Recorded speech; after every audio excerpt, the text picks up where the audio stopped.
in Nutley, New Jersey, at a place called Kingsland Pond, where we have waterfalls.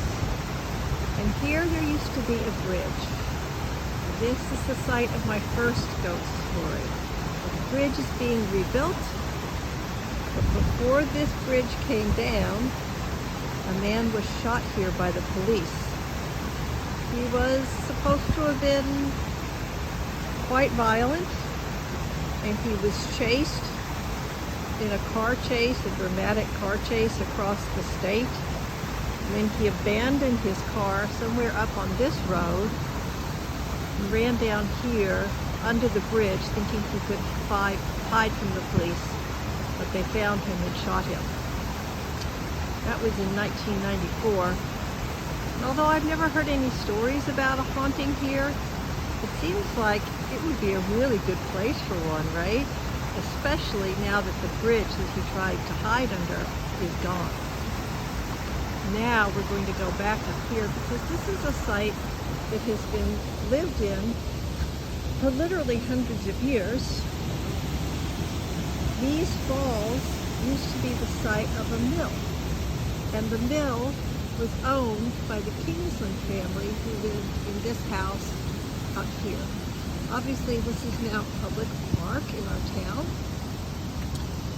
and it's open to anyone, and it's quite popular. So we're going to approach the house. This would have been the front of the house, because the front of the house would have faced the mill, which is where the business was transacted.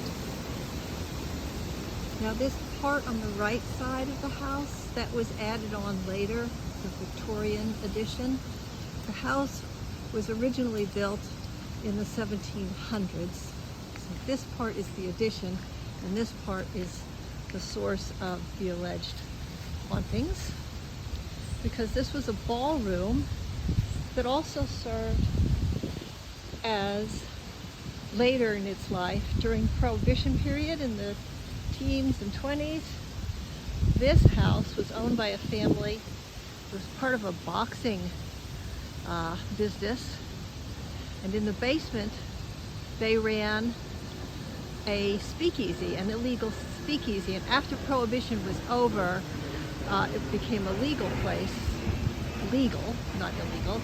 And it said that you can hear the voices of people who used to frequent that speakeasy, and that you can hear voices in that ballroom.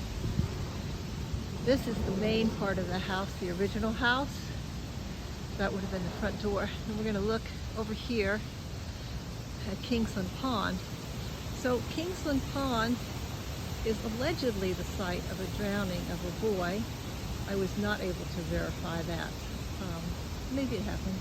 And there are alleged sightings of this boy. So now we're going to go back up here. Sorry, that's probably a little fast. It's actually a really pretty house. And I personally have never witnessed anything, but there have been paranormal investigators have come here a couple of times. I'm not sure what they found or didn't find.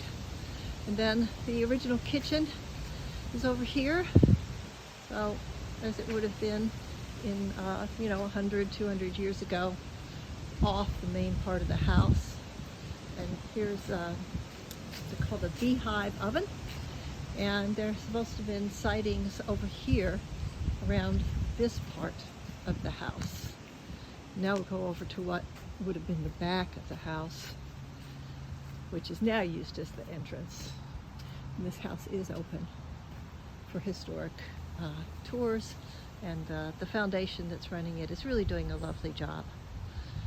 So, but can you imagine a ghost wandering through these gardens? Can you imagine a ghost floating through the kitchen?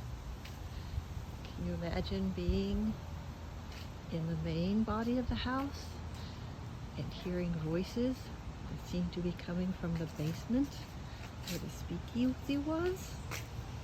Maybe some music? Ooh, that would be creepy. How about in the ballroom? Just past these windows, the ghostly dancers. It could be. It could happen. Who knows? It's fun to think about these things on October 31st, 2021. Halloween. Samhain. The lifting of the veil.